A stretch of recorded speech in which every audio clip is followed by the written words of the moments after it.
Well, hello there. How is everyone? I hope you're all well on this fantabulous Tuesday, and you're looking amazing as we progress swiftly through the week. And we have got things going on this week in the Idaho 4 case. I know that we've got the hearing regarding cameras. Are we going to keep cameras in the courtroom? Are we going to see them removed?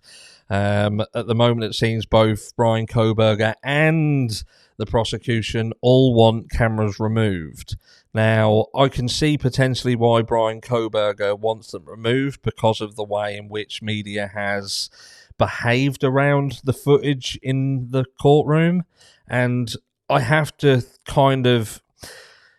And again, I'm conscious that we seem to be heavily supporting Bryan Kohberger, and it's not so much that. I support the fact of I want real justice, and the fact that he wants them removed goes heavily against some of the thoughts and feelings surrounding the fact that he's guilty and this was all about being a big show and, you know, he want to be famous. And you'd think if that was the case, he'd want cameras in the courtroom, he'd want everything. But the fact that he wants them removed would show me that he's potentially concerned about whether the way in which media acts inside the court could have an impact on his trial.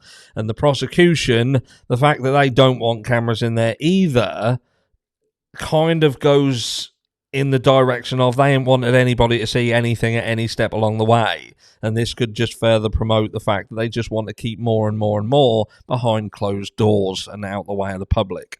Who knows? But we'll know in the next few days whether we get cameras or not. Ultimately, I'm not really that fussed. I just want justice. It'd be good to see the court. It would be good to have the cameras in there and be able to see everything and the transparency that that would then bring. But look, ultimately, people have quite rightly said having cameras in the courtroom should not be about entertainment, and I feel that the Idaho 4 case has gone down that route where people do want cameras in there. Not everybody, but there's a lot of people who want them in there from an entertainment perspective, and that's not right. So, what I did want to briefly touch on was a question that keeps coming up. People keep emailing me, as you know. I get countless emails every single day reference the Idaho 4 case, whether it be looking back at old videos, whether it be new videos that people want me to check out, whether it be people just asking my opinion on if Bryan Kohberger did it, why did he do it, is this a crime of passion, is this where he was being bullied, do I believe in this, what do I truly think? And the reality is I don't really know what to think. Now, I think many law enforcement, including the likes of Ken Mains, feel that this crime is some kind of crime of passion. And when you find a male and there is a female victim, even though we have in this case, we do have Ethan in the midst as well, it would seem that Ethan was kind of potentially... If you believe this was a target attack, it would potentially show that there was an attack upstairs. Ethan was roused by that, came out, and there was an altercation that included him and Xana, and they lost their life as a bit of collateral damage. And I can see why many people feel that that is the way with which this played out, which certainly would go towards the fact that this was potentially a targeted attack, because you've got two surviving roommates at the, well, I was going to say at the bottom, but we've only got one, so I'm right off grid, if you like, in the bottom, and then you've got three people on the upper and then two right on the top.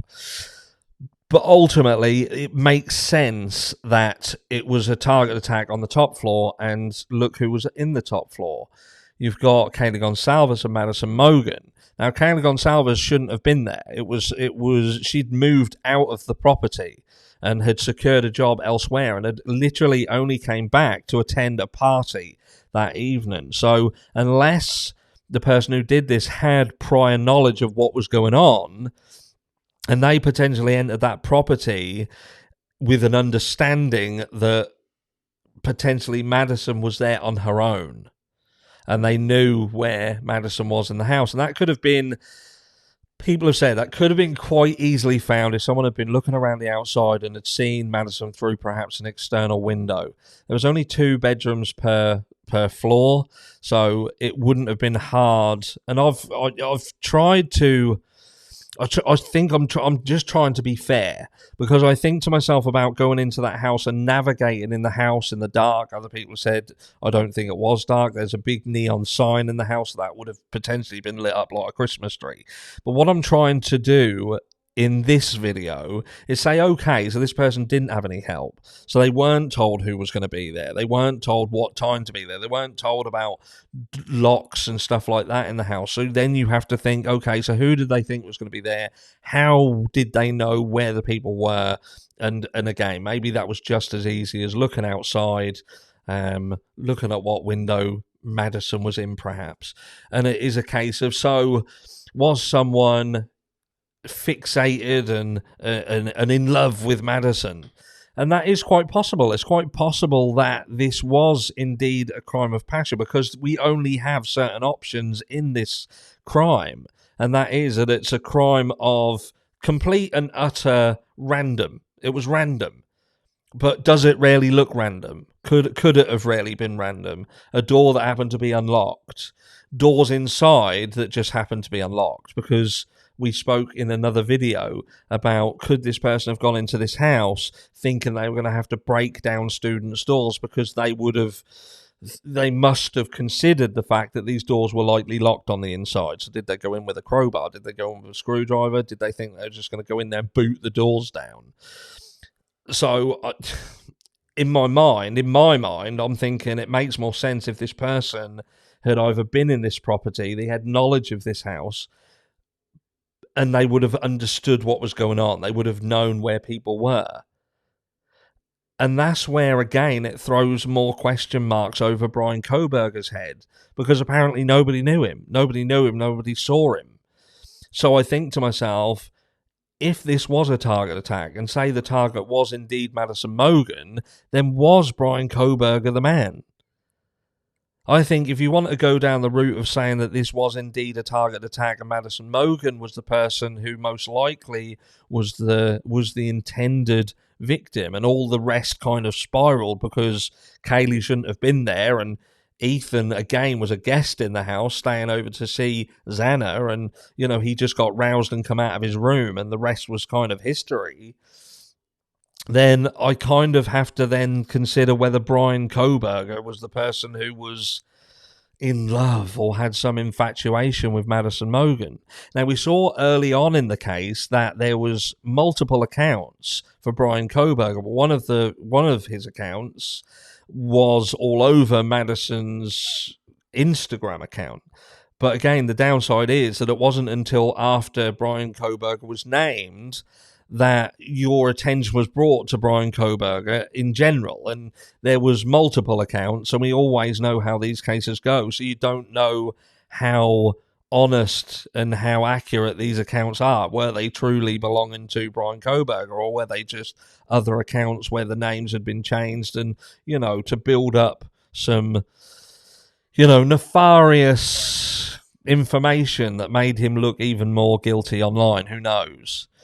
But when I look at Bryan, I can't put him in the realms of somebody who is fixated on Madison Mogen, and to the point where he does this crime. I don't look at him and get that vibe.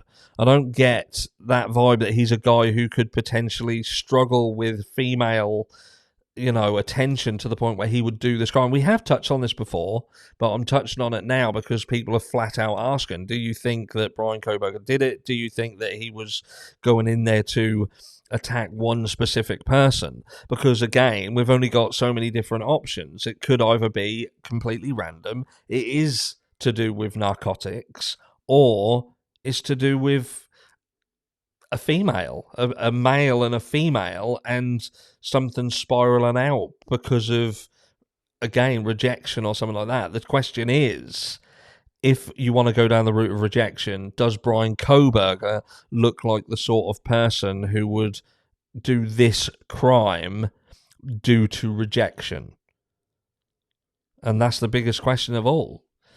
If Bryan Kohberger is indeed the person who did it, and you want to believe that Bryan Kohberger did it, why did he do it? why. And that's, again, why the why is so important, to help you understand. And I know we don't need the why, because ultimately it's not the whys that convict, it's facts and evidence. But we have a lack of facts and evidence. We have some strange DNA situation, what seems to be like that was illegally obtained. And that's me spitballing, that's me guessing, not confirmed. But that's where this seems to be heading, in that direction for sure.